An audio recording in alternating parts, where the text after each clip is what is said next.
I understand you had a match against Randy Savage pretty early in your career. What was the deal there? Well, Dominic sent us he would send a van full of us, 6, 7, 8 of us to do jobs. And Mickey and I, then they would do 4 hours of tapings in a night, a very long night. And Mickey and I got used up quite often. In fact, every taping. Mickey that night was just coincidentally the same night that Mickey got his jaw broken by the British Bulldogs, by Dynamite. My first match was with Randy Savage. I also wrestled Butch Reed that night, Harley Race, and I believe Paul Orndorff. And Mickey had a couple matches before he got his jaw broke.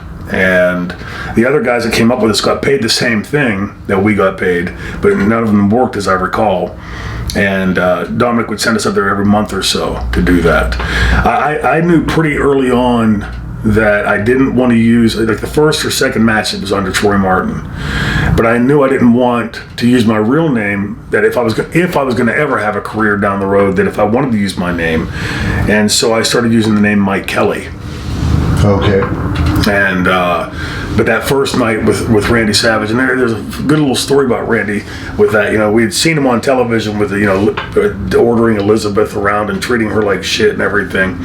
And after the match, I went to find Randy to thank him, and he was very sheepishly knocking on the door, and he's going, Liz, honey, it's me, it's Randy. And I remember when they seen that, going, what? It's all a gimmick? It's all a work? But he was very gracious. He was very thankful to me. All the guys were. Butch Reed was, Harley Race was, Bobby Heenan and Paul Orndorff were. And Randy said to me that night, he said, look, kid, if you ever plan on having a career in this business, never forget to thank the guy that put you over like you did for me tonight.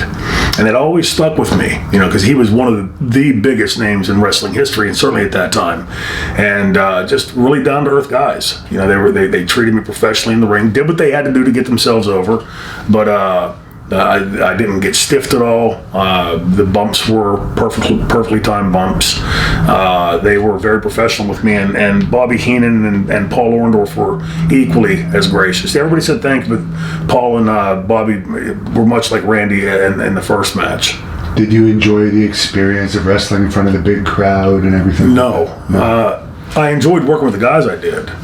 But when you walk out in a building full of 10, 20,000 people, and they know you're getting chewed up, there's always a handful of people. You're gonna get your ass beat, you piece of shit. Get out, boo, you suck, and you get hit with this the whole way to and from the ring.